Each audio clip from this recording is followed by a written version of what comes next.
Good day. This is Nation's Voice Tower, your most preferred YouTube channel. My name is Angelo, your anchor. I told you I'm going to be doing lots of digging lately, and yes, guess what? I stumbled over a file very important to the Nigerian government, and I feel such things should be brought to our most lovely viewers because we feel this platform is not just here to give you information, but to really make you know what the welfare and what importance or how important these people in the high places take us to be. Now, I told you previously that Femi Gbajabiamila, the chief of staff of the president, was alleged or was accused to have been using or to monetize the public offices available to him, thereby trying to, sell to the highest bidder and all that.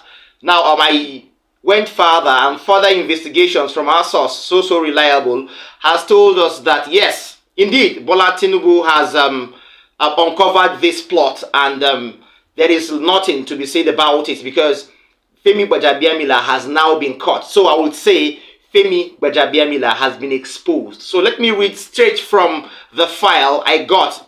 This was let out last night, and I would love you to keep utmost attention as I read out. Now, Tinubu tears Gbajabiamila's list of board members over corruption. Orders James Falake to take over. This is the most recent bus stop that has gone wrong in Nasser Rock, and it has now been an issue of public knowledge. Bola Tinubu's government is gradually laying the foundation to become the most corrupt in the history of Nigeria.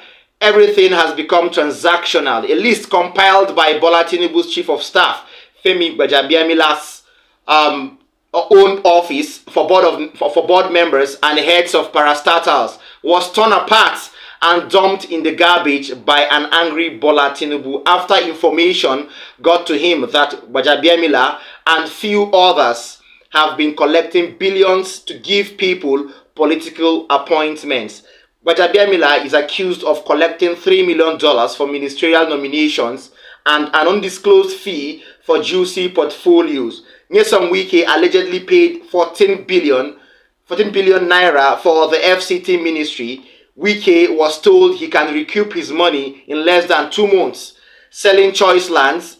Insiders in the presidency told me that Tinubu is livid at security reports detailing how Gbajabiamila has been collecting billions from politicians looking for political appointments.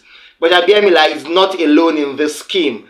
Dele Alake, Sheyi Tinubu, Folashade Tinubu Ojo, and another close ally of Tinubu from Ile-Ife are alleged to have been collecting billions from both politicians and businessmen and women alike, seeking political appointments or favors. The insider, that is our source, confided and confirmed that Honorable James Falake has now been asked by the president to compile a fresh list of board heads and members. Falake was top on the list to be chief of staff to Tinubu, but Gbajabiamila's mom was said to have cried to Tinubu and pressured him to consider her son for the job.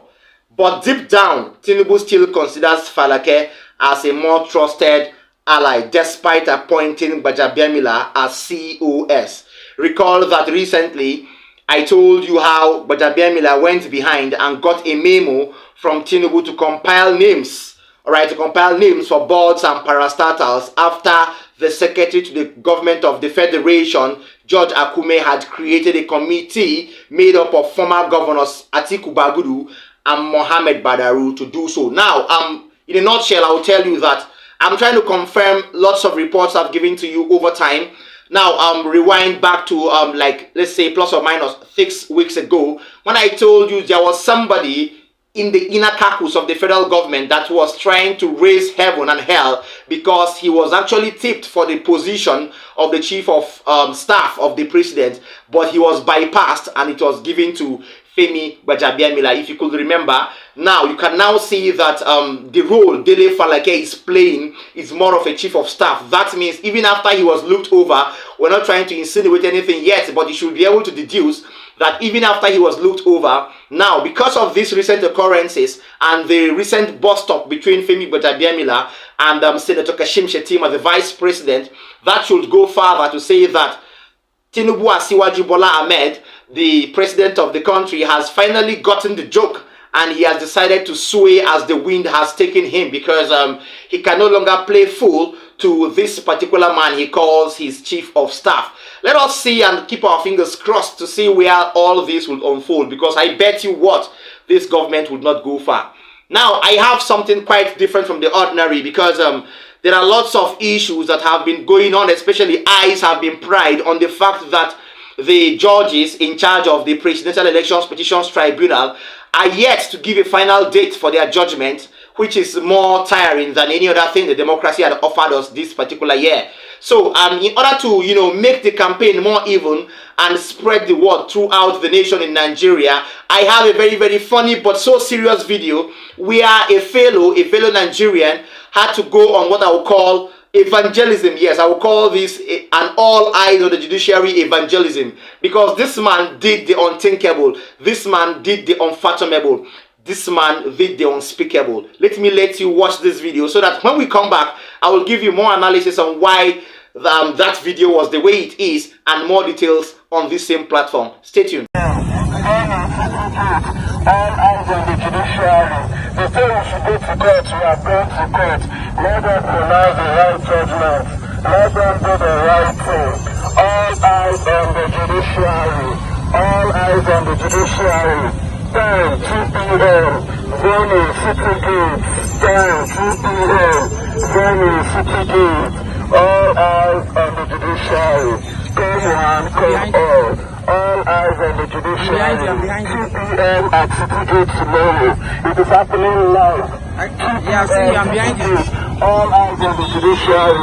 We want to tell the judiciary that we are waiting for them. City Gate, 2 p.m.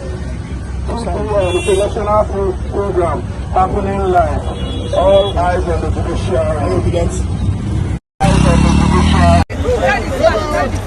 Shut up. We need change for Nigeria. Yes. We need change. We need change for Nigeria. All eyes on judiciary. We need change for Nigeria. We must get our mandate back.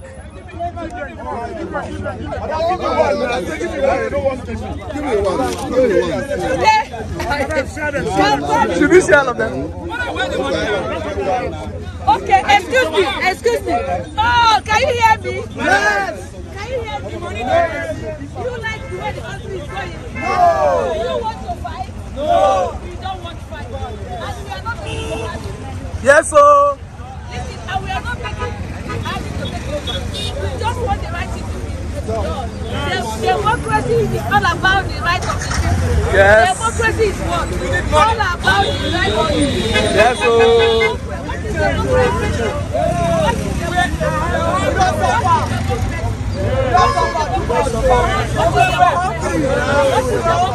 All eyes.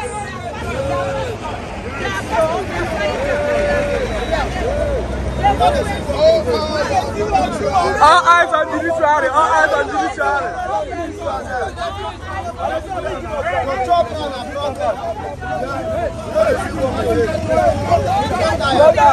Okay, yeah, people used to say that it is really very, very wonderful to win souls for God. Yes, by going on evangelism, sharing flyers to people and, calling sinners to God and doing all that. Now, this particular fellow has taken this all eyes on the judiciary thing to another level. He is not just depending on flyers, neither is he depending on billboards. He said to him, he thinks it's better, messages are better heard verbally than those that need to be read, because to his own intentions, what of people who are yet to know how to read and write?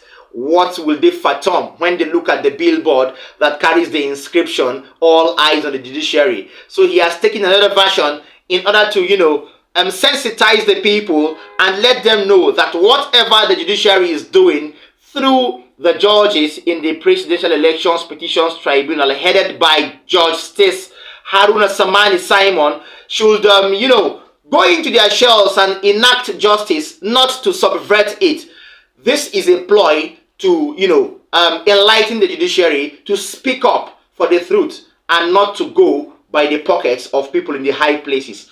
Finally, I have this video is not a recent video, but this video answers lots of questions. But before I break it down, I would urge our viewers, like our videos, don't forget to share them, call your family members, call people around you, both at home and in diaspora. Don't also forget to drop a comment for us in the comment section, because all this we do, YouTube makes us go viral. And then if you're watching me for the first time, please do well to tap the subscribe button, and also do well to tap the notification bell, so that anytime I drop a new update, you're going to get linked up to me. Now, someone asked me, or some people have inboxed me over time to, throw more light on the reason why the judiciary is no more the way it is to be. So, to my own knowledge, I know that we can actually get the root cause of this problem from the NBA. The Nigerian Bar Association and the Association of Backbenchers over time has experienced controversy, especially when it comes to hierarchy and the tools of power. So I have in this video, after a court session that involved Godwin Emefiele, the erstwhile CBN governor, his counsel, Barrister Kingdom Okere, had to speak up. In the process of speaking up to the pressmen, he let out a secret that made us understand the darkness and the illicit dealings going on in the NBA. In fact, the president of the NBA over time, Barrister Yakubu Mekel, has also been accused by Kingdom Okere for indulging in, sort of partisan sort of play, where we are meant to believe that he has now monetized the NBA to go by who is the highest bidder. Listen to Kingdom Okere speak bitterly after a court session. More details when I return. You should immediately resign. If you don't resign, we are calling on the neck of NBA to impeach you. We are grossly incompetent to control the NBA. Tomorrow you will not call and say he has suspended him. That was how a lawyer went to file wrote to the Corporate Affairs Commission to address the issue of registering Nigerian Law Society. You suspended him. By the time the suspension came, the lawyer went to court. He's still battling it. Now the Nigerian Law Society has gone to court against CAC to be registered as an association, and I filed the application. Why have you not suspended me for filing that application? Mecca, we are the most incompetent person to continue as NBA president for supporting DSS after desecrating the Temple of Justice at the Federal High Court. And you are saying that it was two fighting for what? Judge gave an order granting bail. Made a further order that if this bail is not perfected before the end of today, this man should be remanded, Emefiele should be remanded at the custody of the Nigerian Correctional Service. What else? The man came to do his work and they attack him. The men of DSS barricaded everywhere that Emefiele will not go to correctional services. More than 3 hours, they have to call their boss. After 3 hours, their boss have to reschedule whatever he was doing to come to the Federal High Court to personally take Emefiele to the correctional services as was ordered by the court. And they attacked him, tore his clothes. He didn't see it on the media. We were all there live. And you said that. And you say it was two fighting. What two fights? So you mean the correctional service was fighting the DSS? There was nothing like two fighting. DSS people came there with their lawlessness as ordered by their DG, Bichi Magaji, who is lawless, who has vowed to institute lawlessness in Nigeria. I must continue to tell him that and tell Tinubu that Tinubu have made him his attack dog to institute lawlessness in Nigeria, and that lawlessness will bring about the downfall of this Tinubu administration. Magaji instructed his men not to allow the members of personnel of the Nigerian Correctional Service to take Emefiele to prison, and they threatened hellfire, cocked their gun, threatened to shoot all of us. You are saying it's two fighting. NBA president, I'm ashamed of you. Okay, you've watched the video, and if you would ask me, just for not or in order not to be taught to be unserious, I would give a very strict face here, because I wanted to really laugh at Kingdom Okere by the way he was, ranting. I would not call it ranting. He was actually speaking up. Yes, he was speaking up. He was saying the truth. Let me not call it ranting. Yes, he was actually trying to say the truth, and he did it.